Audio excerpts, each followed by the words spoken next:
पालघर महाराष्ट्र से यहाँ पर उपस्थित डॉक्टर सुनील परार जी को कि वो अपनी इस अवसर पर बात रखें।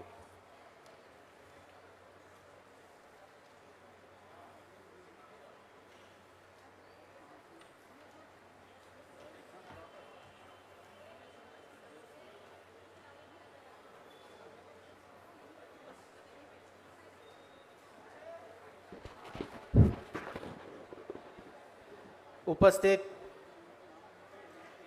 माननीय जिरवाल साहेब, सतीश दादा, फुलमन चौधरी जी और इराक से आए हुए यूनो के सदस्य और आप सभी लोगों को आज के इस इंटरनेशनल कॉन्फ्रेंस में स्वागत करता हूं और तहे दिल से हुल जोहार कहता हूं। हम एक इस विषय की चर्चा में आज एकत्रित आए हैं। ये दुख की बात है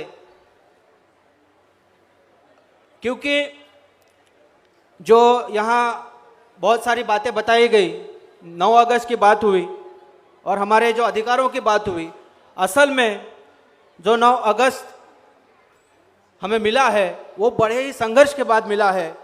इस दुनिया में सबसे बड़ी और सबसे लंबी इस विषय को लेकर चर्चा हुई यूनो में कि आदिवासी इंसान है, ये जानवर है, और उसके बाद जाके ये हमारे संघर्ष के बाद हमें ये दिवस अवसर मिला है। और सबसे दुख की बात यह है कि हमारे देश में कहा जाता है 1993 में कि इस देश में कोई आदिवासी नहीं है। तो ये बहुत बड़ा प्रश्न चिन्ह है। यहाँ सुप्रीम कोर्ट के जजमेंट का जिक्र किया गया। 5 जनवरी 2011 में जो सुप्रीम कोर्ट में जजमेंट आया कि 8% जो आदिवासी लोग हैं यहाँ के मूल है। एक तरफ सुप्रीम कोर्ट बताता है कि आदिवासी है और दूसरी तरफ हमारी सरकारें बाहर जाके बताती हैं कि आदिवासी नहीं है। तो ये बड़ी गंभीर विषय पे हम आज यहाँ एकत्रित हुए हैं। और साथियों, समस्या मैं वापस उस चीज को दोहरा रहा हूं, इस देश में आदिवासी जीवित है, ये इस देश की समस्या है। और इसी समस्या को हमें तलवार ढाल बनाना है कि हम आदिवासी हैं, और जब तक आदिवासी हैं तब तक ये देश आप किसी को बेच नहीं सकते हो। ये मालिक अभी तक जिंदा है, आप उसको बेच नहीं सकते हो। इसलिए हर नुक्कड़ गली में आदिवासियत कैसे खत्म हो, इसका कल्चर कैसे खत्म हो, इसलिए हर तरह के पैतरे आजमाए जा रहे हैं। और हमें इस मिशन के माध्यम से ये ध्यान में रखना है कि हमारी यदि संस्कृति परंपरा जीवित रहेगी तभी जाके हम आदिवासी जीवित रहेंगे। और इसी चीज को मैं दोहरा हूं कि जब तक आदिवासी इस देश में है तब तक ये समस्या है इस लोगों की कि हम इसको खत्म कैसे करें, और हम इसे खत्म नहीं होने देंगे। और ये जो सिलसिला उठा है 9 अगस्त के माध्यम से, एक अच्छा चित्र दिख रहा है।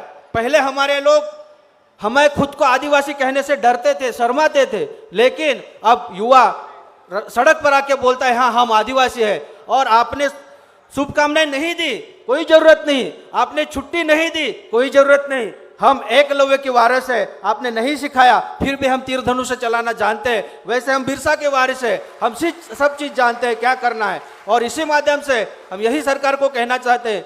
मुझे दुख होता है इस चीज का, और मैं एक मंच के कह रहा हूं, हम आशा करते हैं, मैं हर जगह ये बात करता हूं कि इस देश में हर धर्म के, हर जाति समाज के लोग हैं। यहाँ के सरकार के नुमाइंदे या पंतप्रधान हो, राष्ट्रपति हो, हर सन त्योहार को शुभकामनाएं देते हर जाति धर्म के लोग को। लेकिन 9 अगस्त जब आता है तब कोई सरकारी अफसर हमें, या सरकारी जो कोई अपने पद पर बैठा है वो हमें शुभकामनाएं नहीं देता है। और इस साल सबसे बड़ी दुख की बात है कि इस साल हमारे समाज की राष्ट्रपति है द्रौपदी मुर्मू। मैं अपेक्षा करता था कि राष्ट्रपति महोदया ने हमें एक शुभकामना देनी चाहिए थी, लेकिन वो नहीं मिली है। इसके पीछे क्या वजह है, हम सबको इसका विचार करना पड़ेगा। ये बहुत बड़ी बात है, तो ये हमें सोचना पड़ेगा और आदिवासी को जीवित रखना पड़ेगा। तभी जाके हम अपना हक, अधिकार और अपनी जो संस्कृति परंपरा इसे बचाएंगे, तब जाके अपने अधिकार को ले सकेंगे। फुलमन भाई है, बाकी सारे लोग हैं, हर बार अपनी बात भारत की तरफ से रखते हैं वहाँ पर अपने यूनो में कि हमारे देश में जो कुछ चल रहा है, क्योंकि एशिया के वो रिप्रेजेंटेशन रहे हैं, उपाध्यक्ष रहे हैं, तो ये हमारी बात यूनो तक जाएगी, लेकिन हमारी ड्यूटी है हमारे गांव समाज को इसके ऊपर जागरूक करना होगा। तो समय के अभाव से कारण मैं ज़्यादा बात नहीं रखूंगा। मेरे 2 शब्द सुनने के लिए सबको आभार, जोहार, जिंदाबाद।